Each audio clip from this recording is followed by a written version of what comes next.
Hello बच्चों, welcome to दक्षिणाज learning platform and this amazing session. और आज हम डिस्कस करने वाले हैं जेईई एडवांस 2013 केमिस्ट्री पेपर 1। तो चलिए शुरू करते हैं बिना किसी देरी के।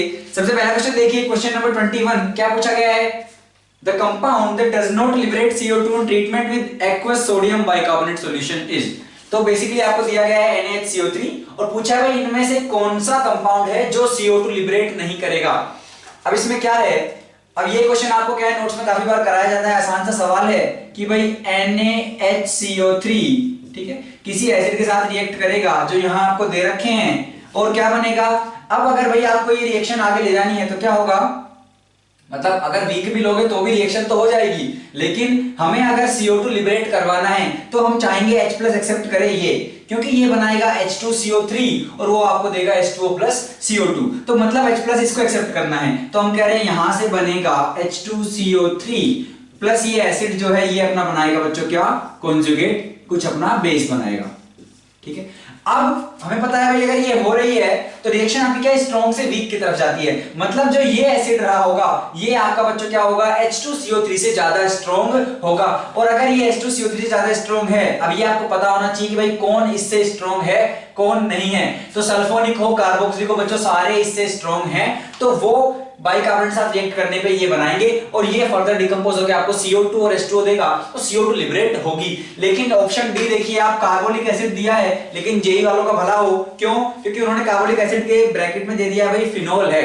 अगर मान लो कार्बोलिक एसिड देके नहीं बताया होता भाई ये फिनोल है, जिनको नहीं पता होता वो एक बार के लिए कंफ्यूज भले ही हो सकते थे, ठीक है। लेकिन अगर उनको पता था भाई ये तीन तो देंगे ही, इनमें कार्बोक्सिलिक है, सल्फोनिक तो उससे भी स्ट्रॉन्ग एसिड है, तो ऑब्वियसली अपना एक ही आंसर बचेगा ऑप्शन नंबर डी। उस केस में क्या है, अगर आप इनकी रिएक्शन करवाओगे तो ये अब फिनोल जो है इससे स्ट्रॉन्ग एसिड नहीं है, मतलब इन दोनों की रिएक्शन होगी तब क्या होगा, ये H2CO3 आपका नहीं बनेगा, तो CO2 लिबरेट बच्चों नहीं होगी। अगला क्वेश्चन देखिए, क्वेश्चन नंबर 22 क्या पूछा गया है? Concentrated nitric acid upon long standing turns yellow brown due to formation of. तो पूछ रहे हैं भाई आपका नाइट्रिक एसिड आपके पास कॉन्सेंट्रेटेड और कुछ टाइम बाद क्या है, अगर उसको छोड़ दें हम तो ये आपका क्या है, येलो ब्राउन है ना, उसका फॉर्मेशन होता है ना, येलो ब्राउनिश टाइप का सॉल्यूशन आपका बन गया है। तो येलो ब्राउन ये क्यों हो जाता है, फॉर्मेशन किस चीज की वजह से होता है? तो कॉन्सेंट्रेटेड नाइट्रिक एसिड जो है बच्चों वो हीट की प्रेजेंस में, सनलाइट की प्रेजेंस में क्या होगा, वो डिकम्पोज होगा और यहाँ पे वो बनाता है आपका NO2 प्लस O2 और आपका H2O। और जो ये NO2 है जिसका कलर हम रेडिश ब्राउन बोलते हैं, इसी की वजह से आपका ये जो बोल रहे हैं कि येलो ब्राउन कलर का फॉर्मेशन हो रहा है वो बच्चों NO2 की वजह से होता है। तो स्ट्रेट फॉरवर्ड क्वेश्चन, अगर आपको रिएक्शन पता थी कि भाई फोटोलिसिस होगा और HNO3 टूट के आपको ये देगा, तो आसान सा सवाल था बच्चों, आप सीधे पाएंगे नंबर और इसमें आ जाएगा ऑप्शन नंबर बी, जिसमें बोल रखा है क्या होगा आंसर, NO2। आगे चलते हैं, अगला क्वेश्चन देखिए, सरफेस केमिस्ट्री से एडसॉर्प्शन पे सवाल पूछा गया है। क्या बोला है कि methylene blue from its aqueous solution is absorbed on activated charcoal at 25 degree Celsius. तो एडसॉर्प्शन हो रहा है भाई चारकोल की सरफेस पे 25 डिग्री सेल्सियस दिया गया है। For this process the correct statement is. चलिए स्टेटमेंट पढ़ते हैं भाई कौन कौन से हैं।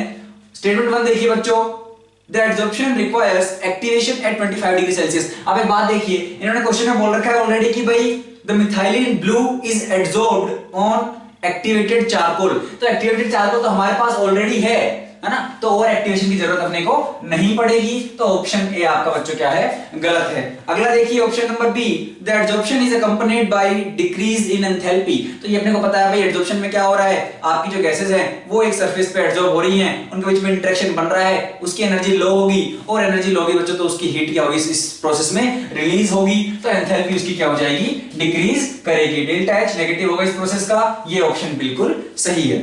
अगला ऑप्शन देखिए, option number C, The adsorption increases on increasing temperature। जी नहीं, ये ऑप्शन गलत है। क्यों? क्योंकि अगर आप टेम्परेचर इंक्रीज करोगे तो जो एडसॉर्प्शन हुआ है उनके बीच में जो भी फिजिक्स हुआ है, केमिकल ऑप्शन नहीं है बच्चों, फिजिक्स ऑप्शन है, और अगर वो हुआ है, अगर टेम्परेचर बढ़ाओगे तो वो बच्चों वीक हो जाएगा इंटरेक्शन और वो टूट के क्या है या फिर सेपरेट होके वो आपके जो गैसेस मॉलिक्यूल्स हैं वो निकल लेंगे, उनकी काइनेटिक एनर्जी बढ़ जाएगी। तो अगर आप टेम्परेचर इंक्रीज करोगे तो आपका एडसॉर्प्शन बढ़ेगा नहीं, आपका एडसॉर्प्शन क्या होगा बच्चों, घटेगा।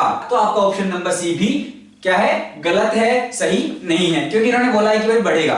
ऑप्शन नंबर डी देखिए, द एडसॉर्प्शन इज इरिवर्सिबल। बच्चों जो आपकी फिजिक्स ऑप्शन प्रोसेस हो रही है ये रिवर्सिबल होती है, इरिवर्सिबल नहीं होती, तो ये ऑप्शन क्या है इनका, गलत है। तो यहाँ पे अपना एक ही ऑप्शन सही है, कौन सा, ऑप्शन नंबर बी। ठीक है, चलिए आगे चलते हैं क्वेश्चन नंबर 24। वैसे भी सिंगल चॉइस है तो एक ही ऑप्शन सही होना है, ठीक है। अगला देखिए बच्चों क्वेश्चन नंबर 24 क्या बोला गया है, the sulphides ore are common for the metals, ठीक है। मेटलर्जी से क्वेश्चन है, आसान सा क्वेश्चन है बच्चों। देखिए क्या पूछा गया है कि भाई कौन कौन से जो है मेटल सल्फाइड और आसानी से जो है उनके मिलते हैं। तो अगर आप बात करो ऑप्शन नंबर 1 देखिए AgCu एंड Pb, तो Pb का अपने को मिलता है PbS जिसको अपन गैलेना बोलते हैं, तो Pb का मिलता है गैलेना। Cu का मिलता है बच्चों कॉपर पाइराइट, तो CuFeS2 इसका भी मिलता है। और Ag का आपको मिलता है Ag2S, ठीक है, जो आपका है क्या, सिल्वर ग्लांस। तो आपका ऑप्शन नंबर ए तीनों के सल्फाइड आपको मिलते हैं। ऑप्शन नंबर बी देखिए, अगर आप बात करोगे यहाँ पे टिन जो है उसका बच्चा आपको कैसे ट्राइट मिलता है, तो SnO2 मिलता है, टिन स्टोन भी इसको बोलते हैं, तो ये गलत हो जाएगा। यहाँ पे आपका क्या है, मैग्नीशियम का नहीं मिलेगा, ये गलत हो जाएगा। और यहाँ पे एल्यूमिनियम का बॉक्साइड वाला होता है बच्चों, तो ये ऑप्शन भी गलत है। तो एक ही ऑप्शन सही है आपका, ऑप्शन नंबर ए। अगला क्वेश्चन देखिए क्वेश्चन नंबर 25 सॉलिड स्टेट से क्या पूछा गया है, the arrangement of X minus ions around A plus ion, ठीक है, ठीक है, in a solid AX is given in the figure. तो आपको एक फिगर दिया गया है जिसमें बोला गया है भाई आपका X माइनस आयंस जो है ये रहे भाई तीन, नीचे अगर आप देख पाओ ढंग से तो ये रहे तीन आपके, और तीन इस टाइप से उनके ऊपर एक लेयर है। तो इन दोनों के बीच में क्या है, आपका एक ऑक्टाहेड्रल वॉइड का फॉर्मेशन हो रहा है, और बोल रहे हैं उस ऑक्टाहेड्रल वॉइड में आपके A प्लस जो है बच्चों कैटायन है। और बोला गया है अगर X माइनस का जो है उसकी रेडियस अगर 250 पिकोमीटर है तो जो A प्लस है उसकी रेडियस कितनी होगी। बेसिक से सवाल है बच्चों, आपको बिल्कुल जो है रेडियस बताई जाती है कि भाई कितनी होती है अपनी रेडियस ऑक्टाहेड्रल वॉइड की, टेट्राहेड्रल वॉइड की। ये सारे क्वेश्चंस हम करते हैं क्लास में भी। तो क्या होगा इसमें, अगर हम देखना चाहें कि भाई कैसे निकालेंगे इसकी रेडियस, तो आप इसको ऐसा समझ सकते हो कि यार जो आपको तीन एटम X माइनस के नीचे दे रखे हैं और तीन ऊपर जो दे रखे हैं दो अलग अलग लेयर में, कि भाई जैसे आपका इसमें ये वाला जो है अभी, और कौन सा ये वाला ऊपर वाली लेयर का, ये इनको छोड़ दीजिए, बाकी जो चार बचते हैं आपके भाई ऊपर वाली लेयर के ये दो और नीचे वाली के ये दो, इनको पकड़ के आप एक इनके डायमीटर से, इनका जो सेंटर है, इन चारों सेंटर से एक प्लेन पास कराइए, तो आप पाएंगे जो प्लेन पास होगा बच्चों वो क्या है, उस ऑक्टाहेड्रल वॉइड को बिल्कुल बीच में से चीरते हुए जाएगा और उसको बाइसेक्ट करते हुए निकलेगा। तो अगर हम उस प्लेन के अबाउट, अगर आप समझ पा रहे हो तो हम इस प्लेन की बात कर रहे हैं, जो प्लेन इसको इस तरह से काटेगा कि ये उस प्लेन में ना आए ऊपर वाला, और ये नीचे वाला एक एटम भी उस प्लेन में ना आए। आप इसको ऐसे भी समझ सकते हो कि भाई मान लीजिए आपके पास ये एक क्यूब है, ठीक है, ये एक क्यूब है आपके पास। इस क्यूब के अब जो फेसेस हैं, जो 6 फेस हैं, उनके भाई सेंटर पे आपके पास ये X माइनस रहा भाई, ये रहा इधर, ये रहा इधर, ये रहा इधर, ये रहा इधर, तो इनके उससे जो प्लेन बन रहा है और आपका एक ऊपर से एक नीचे से, तो जो बीच में जो बच्चों वॉइड क्रिएट होगी वो आपकी होगी ऑक्टाहेड्रल वॉइड। और अगर आप निकालना चाहो तो इस प्लेन की बात मैं कर रहा था, ये जो प्लेन आपका बन रहा है ये प्लेन मैं आपको लेने के लिए बोल रहा हूं, तो आपका ये और ये एटम बच जाएगा जो कि कुछ नहीं ऊपर वाले फेस और नीचे वाले फेस का होगा। तो आपका जो प्लेन बना है उसमें किस तरह का आपको दिखेगा भाई,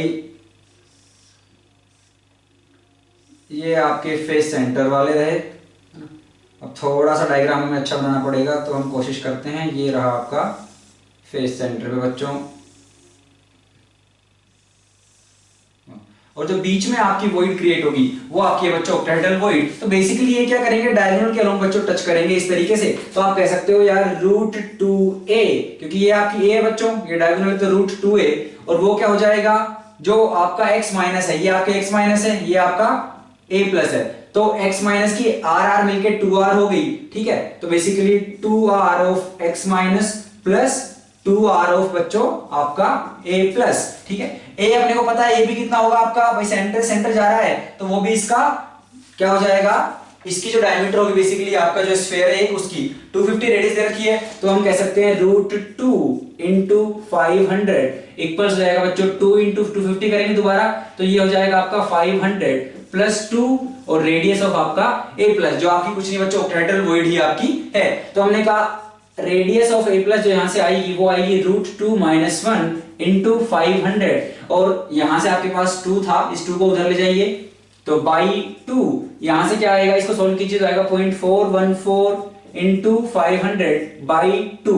इसको अगर आप काटेंगे बच्चों तो 0.2 समथिंग क्या आएगा, और अगर 500 इंटू 0.2 करेंगे तो ये आपका कितना बनेगा 100 के आसपास, लेकिन 0.2 से थोड़ा एक्स्ट्रा है तो 100 से हल्का एक्स्ट्रा आना चाहिए। तो आपको ऑप्शन में दिया हुआ है 104, जो कि आपका ऑप्शन नंबर 1 है, तो सही आंसर आपका हो जाएगा बच्चों 104, ऑप्शन नंबर ए। आगे चलते हैं बच्चों क्वेश्चन नंबर 26 की तरफ। क्या बोला गया है, upon treatment with ammoniacal H2S the metal ion that precipitates as sulphide is. ठीक है, तो हम क्या कर रहे हैं भाई, अमोनिकल H2S अपने पास बेसिकली इस बार, और कौन सा मेटल आयन सल्फाइड्स की तरह प्रेसिपिटेट करेगा। तो एक बात देखिए, अगर आपको याद हो तो ये जो जिस रिएजेंट की बात कर रहे हैं ये किसका है बच्चों, ये ग्रुप 4 के कैटायंस का है। ठीक है भाई, अगर आपको याद हो तो ग्रुप 1 में जो हम यूज करते हैं वो यूज करते हैं डाइल्यूट HCl। ठीक है, फिर दूसरे वाले में हम यूज करते हैं डाइल्यूट HCl प्लस H2S। ठीक है, और फिर अब तीसरे वाले में अगर आपको याद हो तो आते हैं आपके क्या, ये वाले एल्यूमिनियम आता है ना, आपका आयरन आता है, और ग्रुप 3 में आपके हाइड्रोक्साइड्स प्रेसिपिटेट करते हैं, 1 में क्लोराइड्स, 2 में सल्फाइड्स। लेकिन ध्यान देने की बात क्या है कि ग्रुप 2 का ये है रिएजेंट, और ग्रुप 4 का रिएजेंट जो आपका है वो क्या बोल रहे हैं, ये अमोनिकल H2S। ठीक है, तो बेसिकली आपका होता है भाई NH4Cl प्लस NH4OH। ठीक है, प्लस आपका H2S।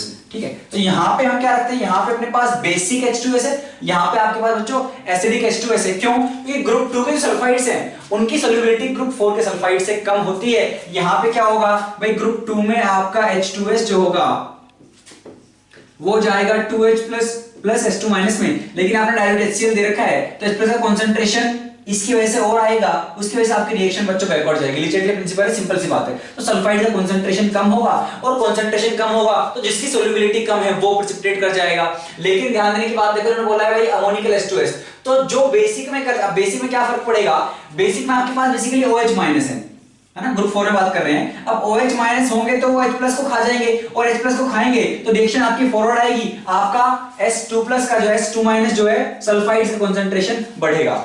तो अगर एसिडिक है तो आपका क्या है बच्चों, वो कॉमन आयन इफेक्ट लग रहा है, सल्फाइड का कंसंट्रेशन कम हो रहा है, और जब बेसिक है तो एसिड बेस रिएक्शन होगी, रिएक्शन फॉरवर्ड आएगी, आपका सल्फाइड का कंसंट्रेशन बढ़ेगा, तो जिनकी सॉल्युबिलिटी थोड़ी ज्यादा है वो प्रेसिपिटेट कर जाएंगे।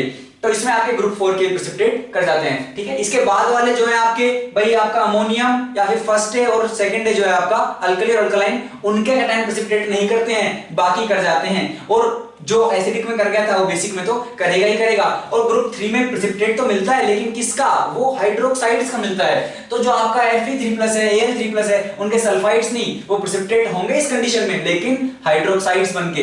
तो ये ऑप्शन गलत है, ये ऑप्शन गलत है। हमने कहा Mg2+ बच्चों प्रेसिपिटेट नहीं करेगा, ये 4 के बाद का है तो ये नहीं करेगा, एक ही बचता है Zn2+, और वो ZnS बनाएगा व्हाइट कलर की PPT।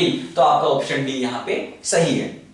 ठीक है, आगे चलते हैं क्वेश्चन नंबर 27 फिजिकल केमिस्ट्री। क्या पूछ रहे हैं भाई, आपको डेल्टा H0 फॉर्मेशन दे रखी है CO2 गैसियस की, H2O लिक्विड की, और आपका ग्लूकोज सॉलिड, इन तीनों की दे रखी है। क्या पूछ रहे हैं कि यार कंबशन की एंथैल्पी कितनी होगी ग्लूकोज की पर ग्राम। ध्यान देने की बात है, अगर आपने पर ग्राम मिस कर दिया होता तो ऑप्शन में वो भी दे रखा है जो पर मोल का आंसर आएगा, तो अगर आप वहां तक निकाल के छोड़ दोगे तो गलत हो जाएगा। हमें क्या करना होगा, एक मोल का निकाल के, मोलर कंबशन निकाल के फिर हम डिवाइड कर देंगे उसके मॉलिक्यूलर वेट से। तो आसान सा सवाल है बच्चों, ध्यान से देखिए। तो अपने पास क्या है, C6H12O6 है, कंबशन कराया, O2 हीट दी अपना, तो क्या बनेगा यहाँ पे CO2 प्लस H2O प्लस कुछ एनर्जी आपकी रिलीज होगी। ठीक है, अब ध्यान देखिए कि इसकी कंबशन की अगर आप लिखना चाहो कि डेल्टा H0 कंबशन, ठीक है, delta H0 combustion of glucose, तो वो क्या आएगी भाई आपकी, तो वो आपकी आएगी भाई delta H0 formation of CO2 plus delta H0 formation of H2O minus क्या हो जाएगा बच्चों, delta H0 formation of glucose minus delta H0 formation of O2। ठीक है, अब O2 गैसेस है, अपनी स्टैंडर्ड स्टेट में है तो उसकी अपन 0 लेके चलते हैं, तो ये तो स्टैंडर्ड स्टेट में है, ये गई, तो क्या बचा अपने पास, ये बचा। और ये आपको दे रखा है भाई, कहां दे रखा है भाई, CO2 का देखिए ये रहा -400, माइनस वाटर का कितना दिया है 300। ठीक है, लेकिन अब जैसे ही आप ये करोगे गलत, क्यों, क्योंकि आप भूल गए भाई इस रिएक्शन को बैलेंस करना। यहां पे इनके एक मोल थोड़ी बन रहे हैं, अगर इसका एक कंबशन होगा एक का तो आपको पहले बैलेंसिंग भी तो करनी पड़ेगी। तो ये गलती देखो, अगर आपने कर दी तो आप सीधा माइनस पाएंगे, तो 6 CO2 बनेगा बच्चों, और यहाँ पे आपका 6 H2O होगा। अब आपकी इक्वेशन जो है क्या बैलेंस्ड है देख लेते हैं एक बार। वैसे फर्क नहीं पड़ता, अगर O2 का कुछ कोएफिशिएंट आएगा भी तो O2 का यहाँ पे कोई पार्टिसिपेशन नहीं है। ठीक है, तो हमने कहा यार 6 होगा, तो 6 times this plus 6 times this. अब आपका ये सही है, पहले वाला गलत था। अब क्या करेंगे, तो आपका ये -400 इंटू 6 कर दीजिए, यहां पे भी इंटू 6 कर दीजिए, और माइनस ये फॉर्मेशन का ग्लूकोज वाला ये रहा, तो वो हो जाएगा +1300। ठीक है, यहां से आप निकाल लीजिए भाई, ये कितना हो गया -2400, ये कितना हो गया -1800 प्लस 1300। ठीक है, यहां से आप अगर निकालोगे तो कितना जाएगा बच्चों, यहां से आपका जाएगा भाई ये 13, यहां से बचेंगे 5 और 24 और 5 आपको जाएंगे 2900 किलो जूल पर मोल। ध्यान देने की बात है, पर मोल आएगा ये आंसर, किसमें निकालना है, पर ग्राम में निकालने जाओगे। इसका मोलिकुलर वेट है बच्चों आपका 180, वो आप निकाल सकते हो भाई 12 इंटू 6 प्लस 12 प्लस 16 इंटू 6। तो यहां से बाई 180 हम कर रहे हैं, और ये करोगे आप तो आपका आंसर जो आएगा कितना आ जाएगा भाई, तो आप ऑप्शंस देखिए आप, तो ये कितना आएगा, वैसे देखा नेगेटिव में आ रहा है और अपने को दिख रहा है भाई 290/18 है, तो ये आपका एक ही ऑप्शन जो है इसमें लग रहा है आसपास, वो हो गया -16.11 किलो जूल। ठीक है, तो ये आपको ध्यान रखना था। सबसे इंपॉर्टेंट बात कौन सी थी, इक्वेशन बैलेंस करनी है। ठीक है, O2 वाली 0 होगी, ये सबको पता होता है, कोई बड़ी बात नहीं है, और पर ग्राम पूछा है, ये मिस्टेक आपसे हो सकती है, तो इसका आंसर बच्चों अपना हो जाएगा ऑप्शन नंबर सी। ठीक, अगला क्वेश्चन देखिए, क्वेश्चन नंबर 28 क्या बोला गया है, कंसीडर द फॉलोइंग कॉम्प्लेक्सेस। तो आपको 3 कॉम्प्लेक्स दे रखे हैं P, Q and R, coordination compound का क्वेश्चन है। क्या पूछ रहे हैं कि भाई इनका स्पिन ओनली मैग्नेटिक मोमेंट जो होगी उसका करेक्ट ऑर्डर अपने को बताना है कि भाई किसकी ज्यादा होगी किसकी कम होगी। तो बेसिकली हमें नंबर ऑफ अनपेयर्ड इलेक्ट्रॉन्स बच्चों निकालने हैं यहाँ पे। तो देखिए अगर आप बात करो P कॉम्प्लेक्स की, तो वो क्या है, आयरन का है फ्लोराइड के साथ। तो कैसे करेंगे भाई, आयरन का ग्राउंड स्टेट में अगर आप देखो तो इलेक्ट्रॉनिक कॉन्फ़िगरेशन आता है क्या, 3d6 4s2। ठीक है, यहाँ पे कितने में है आयरन, अगर आप निकालोगे तो +3 में है, +3 में है तो कितना बचेगा 3d5, और क्योंकि आपका ये फ्लोरीन वीक फील्ड लिगेंड है तो ये पेयरिंग नहीं करा पाएगा, तो आपके अनपेयर्ड इलेक्ट्रॉन्स जो आएंगे वो यहाँ पे पांचों के पांचों बच्चों क्या रहेंगे, आपके अनपेयर्ड रहेंगे, पेयरिंग नहीं होगी। बहुत अच्छी बात है। यहाँ पे भी देख लेते हैं, अगर आप R देखोगे तो R में Fe2O6 आयरन 2+ में है, तो जो कॉन्फ़िगरेशन था 3d6 4s2, ये s चले गए, 3d6 बचा, और s2 आपका वीक फील्ड लिगेंड है, पेयरिंग नहीं कराएगा। लेकिन 3d6 को आप अगर फिलिंग करोगे तो भाई आपके पास तो 5 ही ऑर्बिटल है, 1 2 3 4 5 d वाले, ये 6, तो आपका जो अनपेयर्ड बचा है बच्चों वो आ गया आपके अनपेयर्ड 4। एक बचता है वेनेडियम का वोल्टा के साथ, तो सिंपल सा है भाई, आपका वेनेडियम का होता है 3d3 4s2, 2+ लगाओगे, ये चले गए 3 अनपेयर्ड, क्योंकि ये तो भाई वीक फील्ड लिगेंड है। वैसे भी अगर नहीं भी होता, अगर स्ट्रॉन्ग भी होता, तब भी बच्चों अपन पेयरिंग नहीं कराते। क्यों, क्योंकि आपको डी के 2 ही चाहिए यार, D2sp3 के लिए। भाई मुझे ऑक्टेट्रेड बनाने के लिए इन्हें डी के 2 ही चाहिए होते हैं। अगर मेरा 3 अगर अनपेयर्ड रह भी गए तब भी मुझे डी के 2 तो खाली मिलेंगे ही। तो अगर यहाँ पे स्ट्रॉन्ग भी होता तो भी हम पेयरिंग नहीं कराते। तो लेकिन यहाँ पे वीक है तो वो चिंता करने की जरूरत भी नहीं है, और n इक्वल्स यहाँ पे आएगा 3। तो भाई जिसके सबसे ज्यादा अनपेयर्ड इलेक्ट्रॉन्स उसकी स्पिन ओनली मैग्नेटिक मोमेंट सबसे ज्यादा, तो आपका यहाँ पे आंसर जाएगा P greater than R greater than Q। तो PRQ बच्चों ऑप्शन नंबर बी। ठीक, अगला क्वेश्चन देखिए, क्वेश्चन नंबर 29। ठीक है, फिजिकल केमिस्ट्री से पूछा गया है, केमिकल काइनेटिक्स से। क्या बोल रहे हैं कि आपकी रिएक्शन हो रही है P + Q going to R + S, ये बना रहे हैं। P के लिए क्या ऑब्जर्व किया इन लोगों ने कि यार 75% P को खत्म होने में जो टाइम लग रहा है, कि 75% P, जहां पे जितना 75% P कंज्यूम होने में जो टाइम लगेगा वो डबल है किसका, 50% P कंज्यूम होने में टाइम लगेगा उसका। ठीक है, अच्छा, और Q के लिए इन्होंने ग्राफ दे दिया ये वाला। अब क्या बोल रहे हैं कि यार रिएक्शन का ओवरऑल ऑर्डर क्या होगा। मुझे एक बात पता है कि यार रिएक्शन का रेट होगा, मान लो कुछ K into P⁻ something X होगा इंटू Q⁻Y होगा, और X + Y का जो समेशन होगा वही मेरी रिएक्शन का ओवरऑल ऑर्डर होगा। मेरे रिएक्टेंट्स P एंड Q हैं, तो रिएक्शन का रेट उन्हीं पर डिपेंडेंट होगा, इनके जो भी अब X और Y क्या होंगे ये हमें निकालना है। अब देखना P के लिए क्या बोला है, 75% खत्म होने में जो टाइम लगेगा वो 50% को होने में जो लगता है उसका डबल है।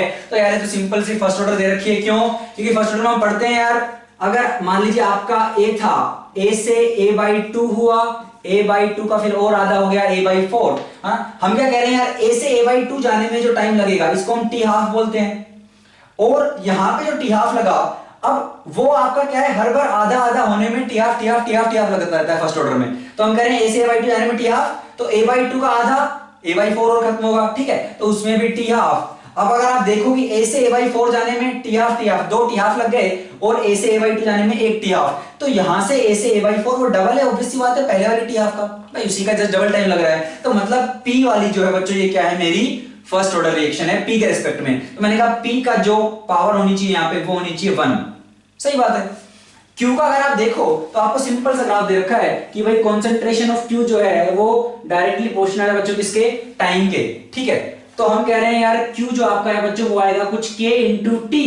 ठीक है, k इंटू टी आएगा तो क्या कह सकते हैं भाई dq बाई dt जो होगा बच्चों आपका वो क्या है, कुछ कांस्टेंट आएगा। ठीक है भाई, एक स्ट्रेट लाइन आ रही है, सिंपल सी बात है। ठीक है, तो अगर आप स्लोप लोगे तो स्लोप तो कांस्टेंट है इस लाइन का, स्लोप तो एक ही आएगा। तो हमने कहा यार इसका स्लोप जो आएगा बच्चों वो क्या होगा, कुछ फिक्स होगा, वो डिपेंड नहीं करेगा कॉन्सेंट्रेशन ऑफ क्यू पे। तो वही तो मेरी क्या है भाई, क्यू का रेट जो है dq बाई dt, क्यू का रेट टाइम के साथ किस तरह से वेरी कर रहा है, वो कह रहा है वो कांस्टेंट है, मतलब क्यू पे डिपेंड नहीं कर रही है रिएक्शन। तो क्यू के रिस्पेक्ट में ऑर्डर क्या हो गया बच्चों, जीरो ऑर्डर है। तो हम कह रहे हैं यार क्यू के रिस्पेक्ट में क्या है, जीरो ऑर्डर। क्या देखो dq बाई dt का स्लोप कांस्टेंट है, मतलब क्यू पे डिपेंड नहीं कर रही है। अगर डिपेंड करती तो कुछ ना कुछ आता ही है, वेरिएबल आता क्यू के टर्म्स में कुछ आता, लेकिन ऐसा नहीं आया है तो वो क्यू पे डिपेंड नहीं कर रही है। तो क्यू के रिस्पेक्ट में 0, पी के रिस्पेक्ट में 1, overall order 1 + 0 = 1, option number D. आगे बढ़ते हैं बच्चों क्वेश्चन नंबर 30 की तरफ, जो हमारा सिंगल करेक्ट जो वाले जो क्वेश्चंस है उसका लास्ट क्वेश्चन है। ठीक है, 10 क्वेश्चन थे, अपन लास्ट पे आ गए हैं। इसके बाद 2 सेक्शन हो रहा है, अपन वो भी डिस्कस करेंगे।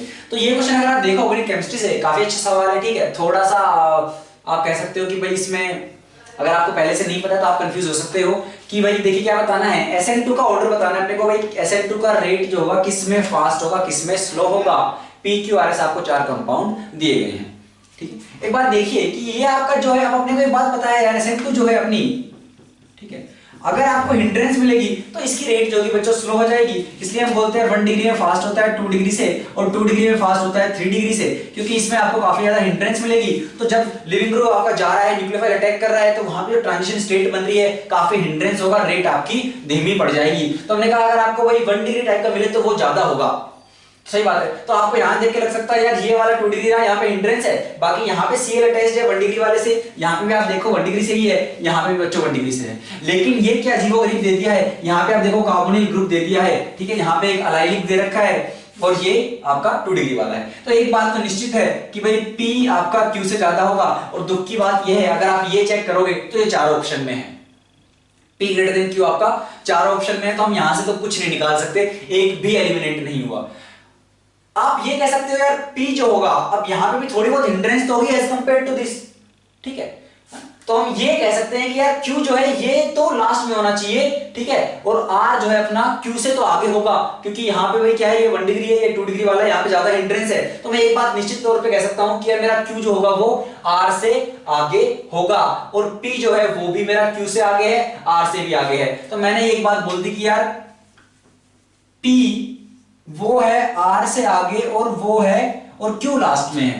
लास्ट में मतलब मुझे अभी ये नहीं पता कि S कहां होगा, लेकिन इन तीनों में मैंने ऑर्डर ये बोल दिया। ठीक है, तो अगर आप P R Q से भी एलिमिनेट करने की कोशिश करते तो आपके 2 ऑप्शन तब भी बच जाते। ठीक है, जहां पे S की जो पोजीशन है वो इन्होंने आगे या पीछे लगा रखी है। अच्छा, मतलब S जो है या तो सबसे आगे होगा या सबसे पीछे होगा ऐसा। लेकिन एक बात ध्यान रखो कि बच्चों अगर आपका ऐसा कार्बोनिल आ गया, भाई ये अल्फा कार्बोनिल वाला केस है, भाई यहाँ पे जो आपका लिविंग ग्रुप लगा हुआ है उसके जस्ट साइड वाले कार्बन पे आपके पास कार्बोनिल ग्रुप है।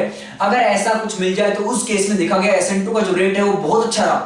कितना अच्छा रहा, इतना अच्छा रहा कि यार इसका रेट, इसके रिस्पेक्ट में अगर आप रेट को मान लो कि भाई 200 है, तो इसका जो रेट था वो 10⁴ था। ठीक है, और ये जो है ना, आपको बस एक डेटा देने के लिए ताकि आपको आगे के लिए याद रहे, है ना, थोड़ा डेटा बैक रहेगा तो अच्छा है। ये वाला जो है इसका रेट तो 0.02 टाइम्स रहा। ठीक है, तो हम कह रहे हैं यार ये तो इतना अच्छा हो गया। ठीक है, तो ऐसा क्या हो रहा है इस केस में, एस वाले केस में, तो हमने कहा यार आएगा ऐसा आपका सबसे आगे। लेकिन ऐसा क्या हुआ कि इसमें सबसे अच्छा रेट अपने को मिला।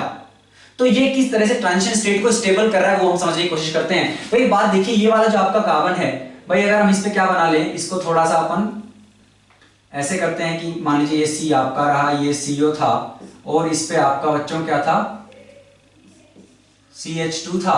ठीक है, मान लीजिए ये आपका HH और एक आपका Cl था। अब क्या होगा, ये वाला बॉन्ड आपका कार्बन और लिविंग ग्रुप के बीच में जो बॉन्ड है उसके जो एंटी बॉन्डिंग है, भाई इसका जो एंटी बॉन्डिंग होगा उस एंटी बॉन्डिंग में अपना न्यूक्लियोफाइल आएगा, अपने इलेक्ट्रॉन देगा, और एंटी बॉन्डिंग में इलेक्ट्रॉन जाएंगे, वो आपका जो CCl के बीच का जो सिग्मा बॉन्ड है वो वीक होगा, वो निकलता बनेगा, न्यूक्लियोफाइल अटैच हो जाएगा। ये प्रोसेस है। तो तो इस केस में क्या होगा कि इसका जो पाई है, यहां पे जो आपके पास पाई ऑर्बिटल की ओवरलैपिंग हो रही है बच्चों, ये और यहां पे जो ये ऑर्बिटल हैं, इनके बीच में आपका इंटरेक्शन होने लगता है, जिसकी वजह से आपका एस वाले केस में आपको कुछ इस तरह का सिस्टम मिले जहां पे यहां पे पाई वाला बॉन्ड है, और आपका इसको थोड़ा अच्छा बना लेते हैं कि हो सकता है आपको उतना बेटर ना दिख रहा हो। तो इस इंटरेक्शन की वजह से बच्चों जो आपका ये ऑर्बिटल्स का जो इंटरेक्शन हुआ, इसकी वजह से आपका जो रेट है इस केस में काफी ज्यादा बढ़ जाता है। कि हमने कहा एक ऑर्बिटल यहां पे है और इसका जो पाई है ये रहा, ठीक है, इनके बीच में बच्चों इंटरेक्शन होने लगते हैं, जिसकी वजह से आपका रेट इसमें काफी ज्यादा बढ़ जाता है। तो आपका इस वजह से एस जो है वो सबसे आगे आएगा, और फिर आपका बच्चों कौन सा आएगा, पी, क्योंकि 1 डिग्री है, कोई हिंड्रेंस नहीं है, छोटा सा है, आराम से जो है यहाँ पे सब्स्टिट्यूशन होगा। तो अगर आप देखोगे एस के बाद पी, पी के बाद आर, और आर के बाद आपका क्यू, क्योंकि यहाँ पे बहुत ज्यादा हिंडर्ड है, तो ऑप्शन नंबर बी में बच्चों आपको ये वाला मिलता है ऑर्डर। ठीक है, अब हम चलते हैं सेक्शन 2 की तरफ, जहां पे आपके 5 मल्टीपल चॉइस क्वेश्चन है, और फिर सेक्शन 3 जहां पे आपके 5 इंटीजर वाले हैं। तो हमारे 10 क्वेश्चन और इस 13 के पेपर के बचे हैं। आगे बढ़ते हैं बच्चों सेक्शन 2 की तरफ, और सेक्शन 2 का सबसे पहला क्वेश्चन देखते हैं, क्वेश्चन नंबर 31। कोऑर्डिनेशन कंपाउंड से क्वेश्चन है बच्चों, क्या पूछा गया है, the pair of coordination complexes और ions exhibiting the same kind of isomerism is are. ठीक है, तो मल्टीपल चॉइस अपने को पता है, तो पूछ रहे हैं भाई जो कौन से ऐसे पेयर हैं जो same kind of isomerism exhibit करेंगे। ध्यान रखना, ये गलती मत कर देना कि भाई दोनों, ये नहीं पूछ रहे कि दोनों आइसोमर है या नहीं है ना, ऐसी सिली मिस्टेक नहीं करनी है। ये पूछ रहे हैं कि यार अगर इसके आप क्या बनाओगे, इसके अगर हम बनाए भाई आइसोमर्स, और इसके आइसोमर्स बनाए, तो क्या इसका कोई भी एक टाइप का आइसोमरिज्म जो है, क्या सेम टाइप का ये भी शो कर रहा है, क्या दोनों मिला के कोई एक टाइप का आइसोमरिज्म शो कर पा रहे हैं या नहीं। जैसे मान लीजिए दोनों आयोनाइजेशन आइसोमरिज्म शो कर रहे हैं, दोनों लिगेंड आइसोमरिज्म शो कर सकते हैं, दोनों हाइड्रेट शो कर सकते हैं या नहीं, ठीक है, दोनों ज्योमेट्रिकल शो कर सकते हैं या नहीं, ये बताना है। तो हम कह रहे हैं ऑप्शन नंबर 1।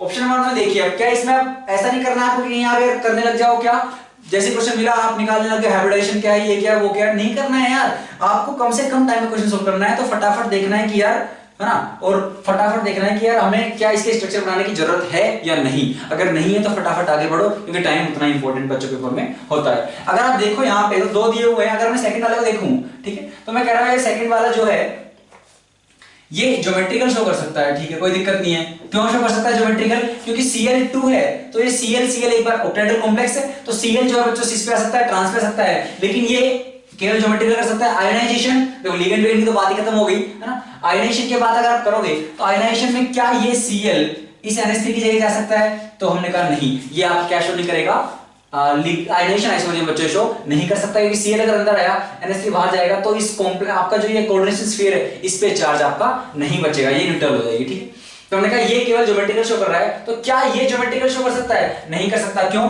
क्योंकि ये कुछ इस टाइप का है Ma5b, ठीक है, तो ये ज्योमेट्रिकल शो नहीं कर सकता। तो हमने कहा ऑप्शन नंबर ए तो नहीं हो सकता, ठीक है। ऑप्शन नंबर बी देखिए, इसमें क्या है, कोबाल्ट कॉम्प्लेक्स है, अगेन आपका ऑक्टाहेड्रल है, यहाँ पे टेट्राहेड्रल कॉम्प्लेक्स है। प्लेटिनम का टेट्राहेड्रल मतलब क्या होगा बच्चों, स्क्वायर प्लेनर होगा। तो मैं आंख बंद करके कह सकता हूं ये DsP2 है ना, स्क्वायर प्लेनर है। स्क्वायर प्लेनर है तो यहाँ पे 2 NH3 है, एक H2O है, एक Cl है, तो सिस ट्रांस ये शो कर सकता है भाई। NH3 आपके दोनों, है ना, सेम साइड में हो, जैसे ऐसा कुछ आपका बनेगा, तो NH3 इधर हो या फिर इधर और इधर हो, तो सिस ट्रांस तो ये शो कर सकता है, ठीक है, ये ज्योमेट्रिकल शो करेगा। और ज्योमेट्रिकल ये भी शो कर सकता है, Cl2 है, तो हमने कहा ऑप्शन बी आपका आएगा, दोनों ज्योमेट्रिकल आइसोमरिज्म शो कर रहे हैं। ऑप्शन नंबर 3 देखिए, कोबाल्ट का कॉम्प्लेक्स है Br2Cl2, एक है प्लेटिनम का। प्लेटिनम का है मतलब मैंने कह दिया ये तो है स्क्वायर प्लेनर। कोबाल्ट वाला जो है, कोबाल्ट की अगर ग्राउंड स्टेट देखो बच्चों, ठीक है, कोबाल्ट की अगर ग्राउंड स्टेट की बात करते हैं तो हम कहते हैं भाई क्या है 3d7 4s2, और आपको दी गई है 2+, क्योंकि 2- है, अंदर 4 आपके एनायन वाले लिगेंड है, तो हमने कहा ये ग्राउंड स्टेट में होती है बच्चों 3d7 4s2, +2 में गया 3d7 हो गया, वीक फील्ड लिगेंड है, पेयरिंग नहीं करा पाएंगे। पेयरिंग नहीं कराएंगे तो ये बन जाएगा sp3 और टेट्राहेड्रल। अब टेट्राहेड्रल शो नहीं कर सकता ज्योमेट्रिकल, क्योंकि टेट्राहेड्रल में चारों क्या है बच्चों, एक दूसरे के रिस्पेक्ट में वो चारों पोजीशन सिमेट्रिकल हैं, तो कोई किसी से दूर पास नहीं हो सकता। तो हमने कहा ये ज्योमेट्रिकल शो नहीं कर सकता। सॉल्वेट आइसोमरिज्म या हाइड्रेटेड वो सब नहीं पॉसिबल है, यहाँ पे आपका लिगेंड आइसोमरिज्म वगैरह भी पॉसिबल नहीं है, तो हमने कहा ये ऑप्शन नहीं हो सकता। क्यों, क्योंकि ये शो कर रहा था ज्योमेट्रिकल, लेकिन ज्योमेट्रिकल ये शो नहीं कर सकता क्योंकि ये टेट्राहेड्रल है। ऑप्शन नंबर डी देखिए क्या बोल रहे हैं हम, अगेन दोनों प्लेटिनम के हैं और दोनों अगर प्लेटिनम के हैं तो कहीं आप ज्योमेट्रिकल सोचने लगो, देखो भाई प्लेटिनम के मतलब स्क्वायर प्लेनर बनेंगे, क्योंकि यहाँ पे क्या कितने 3 लिगेंड है, 4 लिगेंड, दोनों में 4 लिगेंड है, स्क्वायर प्लेनर, क्योंकि आपकी जो सेकंड और थर्ड ट्रांजिशन सीरीज जो है उनके अगर आपके मेटल हैं तो बच्चों वो क्या बनाते हैं, हमेशा उनमें पेयरिंग होगी ही होगी, और पेयरिंग होगी तो आपके क्या बनेंगे, आपके इनर ऑर्बिटल कॉम्प्लेक्स बनेंगे, यानी कि वो स्क्वायर प्लेनर होंगे। अब लेकिन यहाँ पे देखिए ये ज्योमेट्रिकल शो नहीं कर सकता है, क्यों, कि NH3 3 है, Cl 1 है, तो पोजीशन Cl अब यहाँ पे सिस ट्रांस का बनता ही नहीं है, 3 एक जैसे एक अलग है, क्या फर्क पड़ता है, कोई फर्क नहीं पड़ता। लेकिन यहाँ पे क्या ये आयनाइजेशन शो कर सकता है, भाई मैं Br को अंदर लाऊं, Cl को बाहर ले जाऊं, यहाँ पे Cl को इधर लाऊं, NH3 को बाहर ले जाऊं, तो मैंने कहा हाँ यार ये मेरा क्या शो कर सकता है बच्चों, ये मेरा आयनाइजेशन आइसोमरिज्म शो कर सकता है, और दोनों आयनाइजेशन अगर शो कर रहे हैं तो ये मेरा आंसर होगा। ठीक है, तो मैंने कहा यहाँ पे जो अपने करेक्ट आंसर होंगे बच्चों वो होंगे option B and option D. बच्चों अगला क्वेश्चन देखिए, क्वेश्चन नंबर 32 क्या पूछा गया है, among PQRS the aromatic compounds is R। PQRS क्या है भाई, ये रिएक्शंस जब जब होंगी जो मेजर प्रोडक्ट यहां बनेगा वो है आपका PQRS, हमें बताना है भाई कौन कौन सा एरोमेटिक है। ठीक है, अच्छा सवाल है। तो पहला अगर हम देखें क्या है अपने पास, भाई ये अपने पास साइक्लोप्रोपीन टाइप का है ना, उस पर क्लोराइड लगा हुआ है और AlCl3, तो हम क्या कह रहे हैं भाई कि क्या होगा, AlCl3 क्या है, लुईस एसिड है, इसके पास वेकेंट ऑर्बिटल है, ये यहाँ पे जो लोन पेयर है ये अपना लोन पेयर इस ऑर्बिटल में देगा, तो क्या होगा, इस पे आएगा प्लस चार्ज, तो बेसिकली हमें दिख रहा है यार यहाँ पे क्या बन सकता है, यहाँ पे आपका भाई डबल बॉन्ड तो है ही, अब Cl पे ऐसे प्लस आएगा, तो अगर आपके ये निकल जाए इसके साथ और यहाँ पे आ जाएगा आपके पास प्लस और बन जाएगा बच्चों AlCl4 माइनस। तो यहाँ पे अगर आप देखो तो ये क्या है, अब आपका भाई कंजुगेशन रिंग में पूरा हो रहा है, नंबर ऑफ इलेक्ट्रॉन्स आप काउंट करोगे तो कितने आ रहे हैं आपके, n equals to 2 है ना, तो 4n plus 2 में अगर आप n की वैल्यू 0 रख दोगे तो 4n plus 2 पाई इलेक्ट्रॉन्स चाहिए थे हमें, तो हमारा ये एरोमेटिक बन रहा है, बहुत अच्छा, तो ऑप्शन ए तो होगा।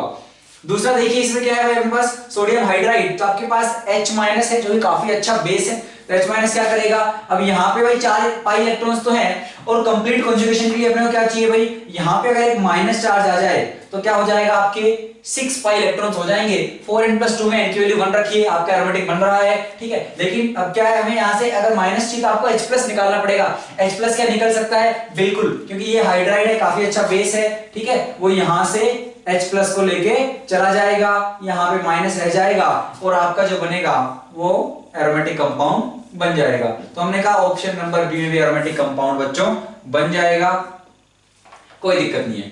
ऑप्शन नंबर, अब दिक्कत आती है भाई आर और एस, आर में आती है एस भी बल्कि आसानी है, क्योंकि एस में आपको दिख रहा है कि भाई ट्रोपाइलियम कैटायन बनने की यहाँ पे कुछ संभावना है। अगर आप देखो तो आपके पास 6 पाई इलेक्ट्रॉन हो चुके हैं और 7 नंबर रिंग है, अब HCl क्या देगा, H+ देगा, H+ कहाँ आएंगे भाई, ये H+ है, ये इसके साथ अटैच होंगे, ये इलेक्ट्रॉन्स आपके ऊपर शिफ्ट होंगे, यहाँ पे आएगा प्लस, और अगर आप देखो तो कंप्लीट कॉन्जुगेशन हो गया है, तो आपके पास जो बन गया है भाई, हमारे पास बन गया है 7 मेंबर्ड रिंग, ठीक है, इसमें यहाँ ऐसे ऐसे और यहाँ पे बच्चों प्लस आ गया है और ये OH हो गया है, ठीक है, और यहाँ पे Cl-। तो ये जो ट्रोपाइलियम कैटायन टाइप का बन गया है आपका, ये क्या है बच्चों, एरोमेटिक है, स्टेबल है, बन जाएगा, कोई दिक्कत नहीं है। तो A, B और C ये तीनों तो आपने A, B और D कर लिए होंगे, C में थोड़ा डाउट आता है ना, C भी लेकिन आसान है, देखिए कैसे कर सकते हैं, मतलब कुछ अलग था, ऑब्वियसली आपको ये पढ़ाया नहीं जाता है, ठीक है, लेकिन अब सारे क्वेश्चन तो ऐसे नहीं आ सकते जो आपको पढ़ाए जाते हैं, आपको ऑब्वियसली दिमाग तो वहां पे लगाना पड़ेगा ही पड़ेगा। तो देखिए अमोनियम कार्बोनेट है अपने पास, क्या होगा, उसको हीट कर रहे हैं, क्या मिलेगा भाई, यहाँ से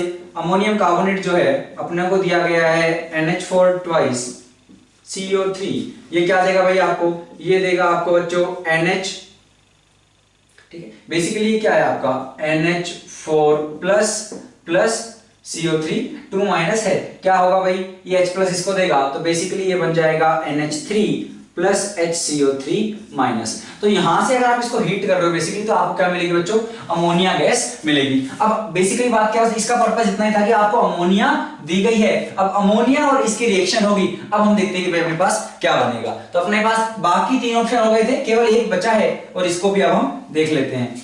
तो हमने कहा यार अमोनियम कार्बोनेट की हीटिंग से अपने को बेसिकली क्या मिल रही है बच्चों, अमोनिया गैस मिल रही है, तो अमोनिया गैस भाई क्या करेगी, तो NH3 भाई, अब ये अपना इलेक्ट्रोफिलिक सेंटर है, इसने अटैक किया यहाँ, ये अटैक करेगा, इलेक्ट्रॉन शिफ्ट होंगे यहाँ, ठीक है, तो क्या होगा, तो यहां से हमने कहा यहां से बन गया यहाँ पे डबल बॉन्ड O ठीक है, यहाँ पे आपका एक आ गया O- और आ गया NH3+, ठीक है, और ये अब एक H+, यहाँ पे चार्ज आ गया है, तो ये बन जाएगा बच्चों NH2OH आ जाएगा यहाँ पे। लेकिन क्या इसके पास लोन पेयर है? लोन पेयर तो अब भी है। यहाँ पे इलेक्ट्रोफिलिक सेंटर दोबारा है, तो इसका अटैक अब यहाँ पे करा दीजिए। यहाँ पे अटैक करवाएंगे तो आपके पास क्या बनेगा? आपके पास बन जाएगा, हमने कहा यहाँ पे एक OH बन चुका है, यहाँ पे जो N था उसके साथ 2 H अटैच थे, उसने अटैक किया यहाँ पे, और सिमिलर प्रोसेस होगी, O- आएगा, इस पे प्लस आएगा, H+ निकालिए, OH यहाँ पे लगा दीजिए। हमारे पास ये बन चुका है। अब क्योंकि हीट तो कर ही रहे हैं, तो अपने पास चांस है एरोमेटिक कंपाउंड बनाने का। भाई यहाँ पे लोन पेयर है, और अगर ये OH और यहाँ से H+ निकल जाए, सिमिलरली ये OH और यहाँ से H+ निकल जाए,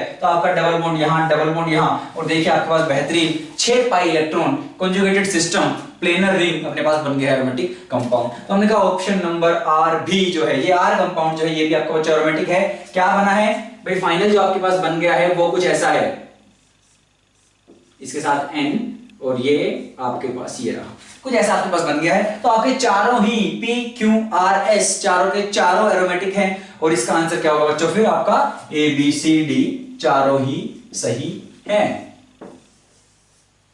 आगे बढ़ते हैं बच्चों, क्वेश्चन नंबर 33। अच्छा क्वेश्चन है, काफी नया क्वेश्चन है। क्या पूछा गया है? The hyperconjugative stabilities of tert butyl cation and two butene respectively are due to. तो हमें ये पता है यार, आपका टर्ट ब्यूटाइल केटायन और 2-ब्यूटीन दोनों ही बच्चों स्टेबल होते हैं। क्यों स्टेबल होते हैं? हाइपरकंजुगेशन की वजह से इनकी स्टेबिलिटी क्या है? बढ़ जाती है थोड़ी सी। अगर आप देखो तो टर्ट ब्यूटाइल केटायन में जो आपका कार्बोकेटायन है ये 3 डिग्री है, और अगर आप नंबर ऑफ हाइपरकंजुगेटिव जो हाइड्रोजन गिनो आप 3 यहाँ 3 यहाँ 3 यहाँ, आपके पास 9 ऐसे हाइड्रोजन है जो हाइपरकंजुगेशन शो कर सकते हैं, जो हाइपरकंजुगेशन की मदद से इस केटायन की स्टेबिलिटी को बढ़ा रहे होंगे। और सिमिलरली इसमें भी, इसके पास में जो कार्बन है वहां पे आपके पास sp3 है, हाइड्रोजन है आपके पास, जो हाइपरकंजुगेशन के थ्रू इसकी स्टेबिलिटी को बढ़ाएंगे। लेकिन क्वेश्चन में क्या पूछा है? क्वेश्चन में ये नहीं पूछा है कि ना हाइपरकंजुगेशन होता है, पूछा गया है कि यार हाइपरकंजुगेशन कहां होता है। मतलब ऑप्शन नहीं पढ़िए, सिग्मा PMT, तो वही बोल रहे हैं कि सिग्मा PMT इसके लिए बोल रहे हैं टर्ट ब्यूटाइल केटायन के लिए, और sigma pi anti bonding electron delocalisation, कि भाई इसमें सिग्मा और PMT में डिलोकलाइजेशन हो रहा है। अब पता है इसको आप सोल्व कर सकते थे, क्यों? क्योंकि बाकी ऑप्शन देखिए, आपको पता है यार ये वाला जो है भाई, हमें पता है कि ये CH जो बॉन्ड बन रहा है भाई, ये टर्ट ब्यूटाइल केटायन है, एक कार्बन से CH3 और यहाँ पे ये रहा एम्प्टी प्योर ऑर्बिटल। अब हम क्या कह रहे हैं कि भाई इसमें जो ये आपका सिग्मा बॉन्ड है, जो ये कार्बन हाइड्रोजन है, ये सिग्मा बॉन्ड क्या करेगा? अब क्योंकि यहाँ पे क्या है? पॉजिटिव चार्ज है, ठीक है, यहाँ पॉजिटिव चार्ज है, ये खाली वेकेंट ऑर्बिटल है, p ऑर्बिटल है, तो ये अपनी इलेक्ट्रॉन डेंसिटी बच्चों इसको डोनेट करता है, और इस तरह से डिलोकलाइजेशन होता है, और इसकी क्या स्टेबिलिटी बढ़ती है। अब अगर हम देखें तो हमें पता लग गया सिग्मा से होगी और PMT में होगी। तो अगर आप बाकी ऑप्शन पढ़ो तो बोल रहा है सिग्मा एंटी बॉन्डिंग में थोड़ी देता है, ऑप्शन गलत है। सिग्मा P फील्ड में थोड़ी, ये भी गलत है। अगला P फील्ड से सिग्मा एंटी बॉन्डिंग, कुछ भी वाहियात ऑप्शन है, ठीक है, तो वो भी नहीं है कि भाई सिग्मा डोनेट करता है, और कहां कर रहा है? आपका PMT में। तो एक ही ऑप्शन बचता है, ऑप्शन नंबर ए। तो अगर आपको दूसरा ऑप्शन के बारे में आइडिया भी नहीं था, तब भी आप इस क्वेश्चन को सोल्व कर सकते थे। लेकिन अब हम ये भी देखते हैं कि यार ठीक है, सिग्मा PMT इसका समझ में आ गया, जो ये है इसमें कहां हाइपरकंजुगेशन होता है। तो बच्चों ये आपकी ब्यूटीन है, ठीक है, इससे एक CH3 यहां है, इस वाले CH3 को हमने थोड़ा ऐसे बना लिया है, और हम कह रहे हैं भाई ये आपका क्या है? ये आपका PP की जो ये, ठीक है, इस तरह से आपका पाई बॉन्ड यहां पे बन रहा है। अब हम क्या कह रहे हैं कि ये आपका जो CH बॉन्ड है, ये आपका जो CH बॉन्ड है, अब ये P तो फील्ड है, क्योंकि वहां PP में तो बच्चों क्या हो गई? ये पाई बॉन्ड बन गया है। अब ये सिग्मा जब डोनेट करेगा, तो ये सिग्मा किसको डोनेट करेगा? क्योंकि आपका जो बॉन्डिंग वाला है वो फील्ड है पाई, लेकिन एंटी बॉन्डिंग तो खाली होगा, क्योंकि पाई बॉन्डिंग के जस्ट बाद आपका पाई एंटी बॉन्डिंग वाला आएगा। मॉलिक्यूलर ऑर्बिटल थ्योरी से अगर हम देखें तो बॉन्डिंग के जस्ट बाद एंटी बॉन्डिंग वाला आएगा, उसकी एनर्जी उससे ज्यादा होगी, इसलिए वो आपका फिल नहीं हुआ है। लेकिन अभी वो खाली है, और खाली है तो ये सिग्मा वाला जो है बच्चों, ये पाई एंटी बॉन्डिंग में इलेक्ट्रॉन्स देके क्या कर सकता है? उसको, इस वाले सिस्टम को इलेक्ट्रॉन का डिलोकलाइजेशन होगा, स्टेबिलिटी बढ़ेगी, तो इस वजह से ये हाइपरकंजुगेशन इस केस में क्या करता है? आपकी स्टेबिलिटी को बढ़ाता है। तो कंजुगेशन कहां से कहां हुआ? होगा तो सिग्मा से ही, लेकिन कहां हो रहा है इस केस में बच्चों? आपके पाई एंटी बॉन्डिंग में हो रहा है, तो इस वजह से हमारा ऑप्शन नंबर ए यहां पे करेक्ट है। चलिए अब देखिए, क्वेश्चन तो था आपका भाई क्या? मोर देन वन करेक्ट, लेकिन अच्छा क्वेश्चन था, एक ही सही है, केवल ए। अगला क्वेश्चन देखिए बच्चों, किससे? सॉल्यूशन चैप्टर से है। बोल रहे हैं benzene, question number 34, benzene and naphthalene form an ideal solution at room temperature for this process the correct statement is are. ठीक है, तो हम बोल रहे हैं भाई आइडियल सॉल्यूशन है। अब आइडियल सॉल्यूशन कब बनता है? हम कहते हैं यार आपने ए लिया बी लिया, दोनों को मिलाया, तो आइडियल का मतलब है कि भाई ए का वॉल्यूम Va था, बी का वॉल्यूम Vb था, मिलने के बाद वॉल्यूम Va प्लस Vb ही बनना चाहिए, ना ज्यादा ना कम। मतलब ना इंटरेक्शंस उनमें बढ़ने चाहिए ना इंटरेक्शंस कम होने चाहिए। जैसे इंटरेक्शन पहले थे ए में जिस टाइप के थे, बी में जिस टाइप के थे, उसी टाइप के इंटरेक्शंस ए और बी में होंगे।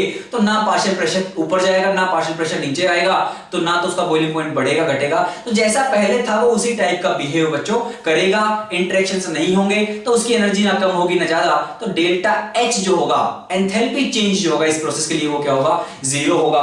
डेल्टा V जो होगा, वॉल्यूम मिक्स जो होगा बच्चों, है ना, वो भी कितना आएगा आपका? जीरो आएगा। तो हम कह रहे हैं डेल्टा H इस प्रोसेस के लिए जीरो होता है, ये ऑप्शन सही है। लेकिन अगर आप बात करो डेल्टा G की, अब डेल्टा G का मतलब क्या बच्चों कि भाई डेल्टा G मतलब गिब्स फ्री एनर्जी के बारे में बात कर रहे हैं, और अगर आपकी प्रोसेस स्पॉन्टेनियस है तो डेल्टा G होगा लेस देन जीरो।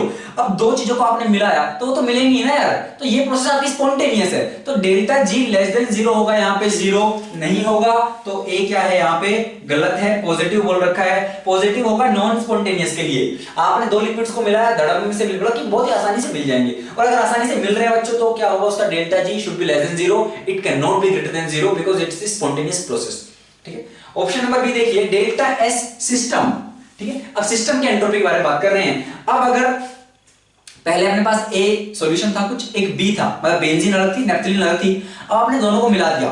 ठीक है, अपने को पता है दोनों में क्या है बच्चों? दोनों नॉन पोलर हैं, दोनों में एज इन कोई फोर्सेस है नहीं, तो मिलाने के बाद भी दोनों में सिमिलर टाइप के फोर्सेस हैं, इसलिए आइडियल सॉल्यूशन बना रहे हैं।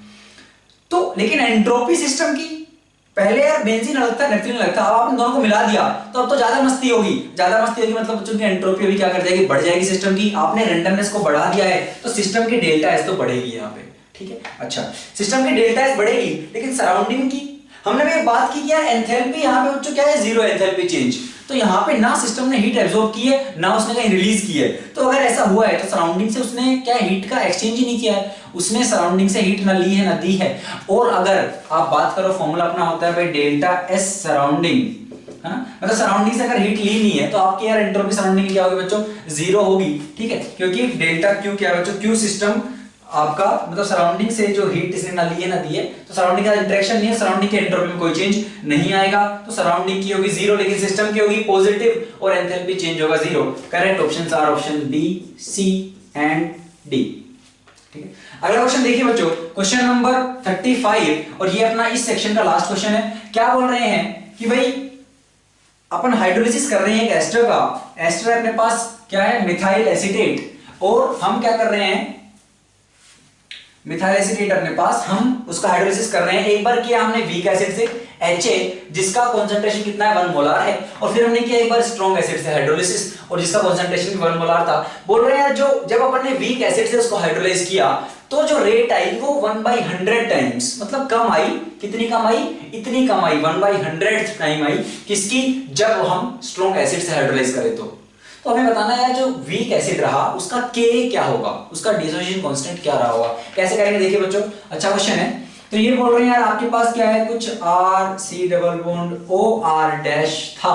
ठीक है, आपने इसका एसिडिक हाइड्रोलिसिस किया। ठीक है, एसिडिक हाइड्रोलिसिस करने के बाद क्या मिलेगा? आपको मिलेगा एक एसिड मिलेगा, ये मान लीजिए C double bond OH, plus आपको अल्कोहल अलग हो जाएगा, हमारा ये बनेगा। तो हमने कहा इस प्रोसेस के लिए अगर आप रेट लिखोगे तो your rate should be K into H plus का कॉन्सेंट्रेशन इंटू जो एस्टर है उसका कॉन्सेंट्रेशन।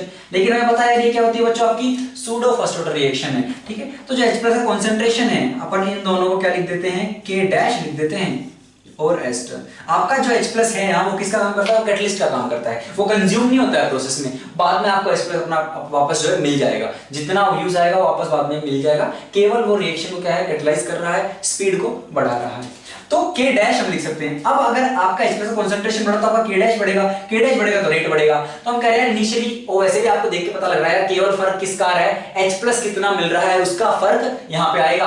और आप ये निकाल सकते हो कि यार H प्लस किससे कितना मिलेगा? वीक एसिड से कितना मिलेगा? स्ट्रॉन्ग से कितना मिलेगा? सिंपल, आप उस H प्लस के कंसंट्रेशन को पुट कर दीजिए कि यार वीक एसिड से जो H प्लस मिल रहा है उसका कंसंट्रेशन 1/100 होगा, किसका? जो स्ट्रॉन्ग एसिड से मिल रहा है अपने को उसका, इसीलिए रेट का इतना फर्क बच्चों इसमें आया है। तो हमने कहा ये वाला काम तो हम आसानी से कर सकते हैं, क्योंकि आपके पास जो वीक एसिड है एच ए भाई वो गया आपका H प्लस प्लस ए माइनस में, ठीक है। इसका कॉन्सेंट्रेशन कोई भी C था, मान लीजिए C इंटू 1 माइनस अल्फा, तो आपका आएगा C अल्फा, तो K जो आएगा वो हो जाएगा C alpha square into 1 minus alpha, और 1 माइनस अल्फा में अल्फा बहुत छोटा मानते हैं हम वीक एसिड का, तो यहाँ से क्या आ गया आपका अल्फा आ गया आपका बच्चों यहाँ से रूट के बाई सी, लेकिन H प्लस क्या है यहाँ पे C इंटू अल्फा, तो H प्लस जो हो जाएगा वीक एसिड का वो हो जाएगा अंडर रूट C इंटू के, और ये क्या है 1/100 किसका, जो यहां से H प्लस आएगा, तो बच्चों कितना है 1 मोलार है तो 1 ही आएगा, ठीक है। तो ये तो 1 हो गया।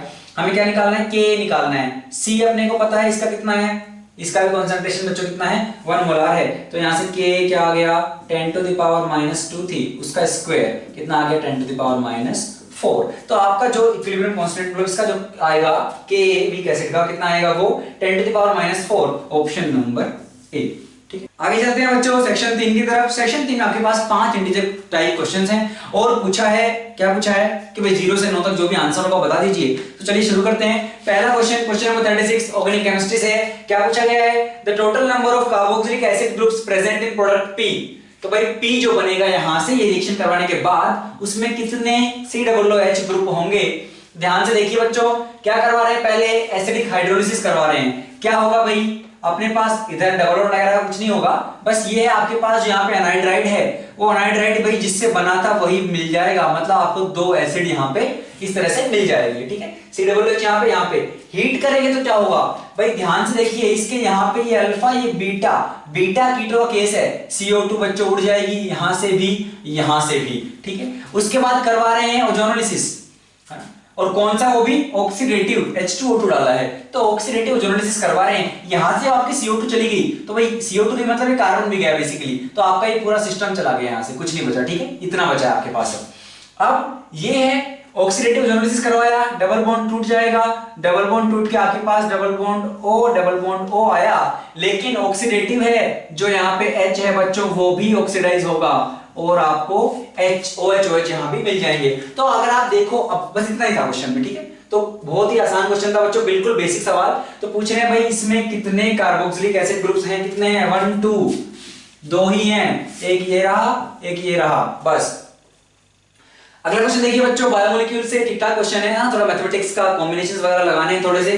Question number 37, A tetrapeptide has COOH group on alanine. अब टेट्रापेप्टाइड मतलब ये नहीं कि इसमें 4 पेप्टाइड बॉन्ड है, टेट्रापेप्टाइड का मतलब बच्चों उसमें 3 पेप्टाइड बॉन्ड हैं, 4 अमीनो एसिड्स जो हैं कंडेंसेशन होके पॉलीमराइज कर रहे हैं, पॉलीमराइज नहीं कर रहे हैं, तो आपके 2 कंडेंस किए, वाटर निकला, जुड़ गए, फिर 4 हैं, तो आपके बेसिकली आपको 3 पेप्टाइड बॉन्ड यहाँ पे मिलेंगे। तो बोल रहे हैं जो COOH ग्रुप है वो एलेनिन पे है। एक बात समझना, अगर मान लीजिए आपके पास कुछ ऐसा होगा भाई COOH होगा, एक NH2 होगा, एक H होगा, कुछ ऐसा होगा, ठीक है। आपके पास जितने भी भाई आपके ये हैं अमीनो एसिड्स कुछ इस टाइप के होंगे, एक कार्बन पे COOH भी होगा, NH2 भी होगा। अगर COOH एलेनिन पे है, अब देखो यार, अगर ये पॉलीमराइज करेगा, है ना, पॉलीमराइज करेगा मतलब ये कंडेंसेशन पॉलीमराइजेशन करेगा, तो हमने कहा यार ये COOH ये रहा, और दूसरा वाला जो R' पे NH2 होगा, और एक COOH होगा, कुछ और 2 ग्रुप होंगे XY, हमें नहीं पता, ठीक है। तो ये पॉलीमराइज करेगा, यहाँ पे क्या आएगा, वाटर निकलेगा, और ये दोनों के बीच में यहाँ पे N आ जाएगा। तो मैं कह रहा हूं यार, यहाँ का कार्बोक्सिलिक जाएगा, फिर यहाँ का भी जाएगा, फिर यहाँ पे कुछ तीसरा ग्रुप आएगा, उसका COOH को चौथे वाले का NH2 लेके जाएगा, तो COOH ग्रुप बचेगा किस पे, चौथे वाले में बचेगा। तो ये बोल रहे हैं COOH ग्रुप किस पे चाहिए, इनको एलेनिन पे चाहिए, मतलब ये जो चेन बनी होगी उसमें चौथे नंबर पे कौन है बच्चों, एलेनिन है, ठीक है। तो मैंने कहा कि भाई 1 2 3 4, और 4th पे है एलेनिन, होना ही पड़ेगा, क्योंकि IUPAC भी बोलती है पहले वाले में NH2 से शुरू होगी आपकी लीनियर वाली चेन, है ना, तो अमीन वाला आपका पहले होना चाहिए। अगर NH2 यहाँ होना है तो COOH को मैं क्या करवाऊंगा, कंडेंस करवाऊंगा, और अमाइड मतलब NH2 का अटैक करवा के वहां से वाटर निकालूंगा। तो मैंने कहा एलेनिन पे है मेरा COOH, मतलब एलेनिन लास्ट में है। ऑन कंप्लीट हाइड्रोलिसिस पे क्या मिल रहा है अपने को, ग्लाइसिन, वेलिन, है ना, फिनाइल एलेनिन और एलेनिन मिल रहा है, मतलब मुझे 4 अलग अलग अमीनो एसिड मिल रहे हैं, टेट्रापेप्टाइड है, मतलब रिपीट कोई भी नहीं हो रहा है, 4 ही चाहिए थे, हाइड्रोलिसिस पे 4 ही मिल रहे हैं, मतलब चारों एक एक बार उस लीनियर चेन में हैं। टोटल पॉसिबल प्राइमरी सीक्वेंसेस पूछ रहे हैं, ठीक है। तो क्वेश्चन तो आपको समझ में पता ही क्या बोला गया है, तो आपको पूछ रहे हैं यार ऐसे कितनी टोटल सीक्वेंसेस पॉसिबल हैं जिनमें क्या है NH2 ग्रुप एक कायरल सेंटर पे प्रेजेंट हो। अब हमने देखा COOH कहां प्रेजेंट होगा, लास्ट वाले पे, हमने उसको कर दिया लास्ट में, है ना, क्योंकि एलेनिन पे चाहिए था। NH2 चाहिए को कायरल सेंटर पे, तो यहां पे मेरे प्यारे दोस्तों एक चीज है बस कि ग्लाइसिन दे रखा है, और ग्लाइसिन क्या है, कायरल नहीं है, ए कायरल है। क्यों? क्योंकि ग्लाइसिन पे क्या है, यहाँ पे जो R है ये भी H हो जाता है, तो ये सेंटर इस कार्बन पे 4 अलग अलग ग्रुप नहीं है, तो वो है आपका ए कायरल। तो ग्लाइसिन अगर ए कायरल है और NH2 अगर इनको कायरल सेंटर पे चाहिए, जो कि सबसे पहले ही होगा NH2 सबसे पहले ही होगा, हम अभी बात कर चुके हैं हम कि भाई जब सबसे पहले होगा उसका NH2 बचेगा, जो सबसे लास्ट में जुड़ेगा उसका COOH बचेगा।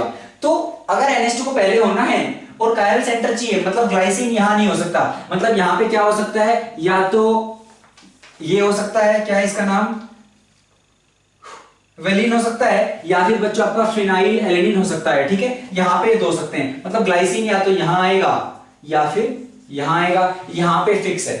तो टोटल कितने कॉम्बिनेशंस पॉसिबल है, काफी आसान है बच्चों। मान लो आपने यहां पे पहले वेलिन ले लिया, ठीक है, फिनाइल एलेनिन को बाद में लेंगे, वो ले लिया, तो आपके पास दो केसेस बचते हैं कि या तो आप ग्लाइसिन को यहां डालो, है ना, और ग्लाइसिन यहां डालेगा तो आपका क्या बच्चों, आपका फिनाइल एलेनिन यहां आ जाएगा, और अगर फिनाइल एलेनिन यहां डाला तो ग्लाइसिन यहां आ जाएगा। तो मैंने कहा यहां से मिले मुझे दो केसेस, सिमिलरली दो ही केसेस मिलेंगे, अगर आप फिनाइल एलेनिन को यहां रखोगे तो ग्लाइसिन या तो यहां हो या यहां हो। तो टोटल कितने कॉम्बिनेशंस पॉसिबल हैं, 4। यहाँ पे थोड़ी बेसिक रिक्वायरमेंट थी कि आपको ये पता होना चाहिए ग्लाइसिन एक कायरल है, और थोड़ा सा दिमाग की भाई कंडेंस कराओगे तो NH2 यहाँ होगा, COOH वहां होगा। ठीक है, चलो अगला क्वेश्चन देखिए बच्चों, क्वेश्चन नंबर 38। क्या पूछ रहे हैं, EDTA जो है आपका ये लिगेंड है, ठीक है, और क्या बोल रहे हैं भाई, आपके पास एक कॉम्प्लेक्स है कोबाल्ट का EDTA के साथ, तो उस कॉम्प्लेक्स में टोटल N कोबाल्ट O ये बॉन्ड एंगल्स कितने होंगे। अब मैंने यहाँ पे बना दिया है, थोड़ा सा बनाने की कोशिश की है ना, तो अगर आप इसको देखना चाहो तो पहले पता ऑक्टाहेड्रल होगा, इसमें कितनी अपनी 6 डोनर आइटम अपने पास होते हैं, कौन कौन से भाई, इथिलीन डायमीन और क्या है टेट्रा एसीटेट, तो अपना NH2 फिर CH2 यहाँ पे N, टेट्रा एसीटेट मतलब ये रहा 1 एक एसीटेट, ये रहा दूसरा एसीटेट, और इस पे C, ये रहा बच्चों तीसरा एसीटेट, और ये रहा चौथा एसीटेट। ठीक है, तो ये है आपका, तो ये O-, ये दो यहां से, और एक O- और एक O-, तो इस तरह से आपके 6 यहाँ पे क्या है डोनर साइट्स हैं, और वो ऑक्टाहेड्रल बनाएंगे। अब लेकिन अटैच कैसे होंगे, है ना, ये थोड़ा विजुलाइज करना टफ है, लेकिन क्या हमें विजुलाइज करने की जरूरत है, क्या इस सवाल का जवाब देने के लिए मुझे ये जानना जरूरी है कि ये ऐसे ही बनेगा। मैंने कहा कोई जरूरी नहीं है, क्यों, क्योंकि मान लो अगर मैं सिंपल बना दूं भाई CO होगा, और मुझे पता है यार 6 जुड़ेंगे, अब आपको बेसिक स्ट्रक्चर पता हो कि यार एक N होगा, ठीक है, और 4 O- होंगे, तो O-, ठीक है, कुछ ऐसे बना सकते हैं हम। अब मुझे गिनने हैं क्या, NCO बॉन्ड, तो मैंने कहा यार इस एक NCO-, एक बॉन्ड हुआ, NCO फिर इस O के साथ ले लो 2, NCO तीसरा एंगल, भाई एंगल तो है चाहे 180 हो, एंगल तो है, और NCO ये 4, मैंने कहा एक N से 4 बने, सिमिलरली दूसरे पे 4 बनेंगे, टोटल बनेंगे 8।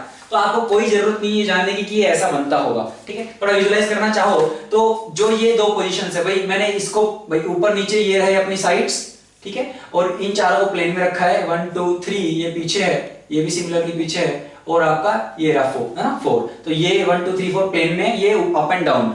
अब NH2 मैंने यहां पे रखा है, बीच में ये CH2 की 2 यूनिट्स रही, ठीक है, फिर इस NH2 से एक CH2 COO- एसीटेट आया, उसने नीचे से लोन पेयर अपना दिया, इससे फिर NH2 से दूसरे वाले से उससे ऊपर की तरफ गया, उसने एक लोन पेयर इधर दिया, उसी से एक पीछे की तरफ से गया और उधर की तरफ से दिया, क्योंकि भाई हमें ऑक्टेड्रल बनाना है ना, और एक इसमें आगे की तरफ से, तो ये वाला जो है ये बच्चों आगे की तरफ से है, ये आगे की तरफ से आया और इसने इधर से दिया। ठीक है, तो आप गिन सकते हो कि भाई ये N रहा, तो ये NCOO, एक NCOO, 2 NCOO, 3 NCOO, 4, सिमिलरली इससे 4 8, कुल मिला के आंसर 8 ही आएगा। अगर ये आता है तो ठीक है बनाना, वरना उससे भी काम चल जाता, कोई दिक्कत नहीं है।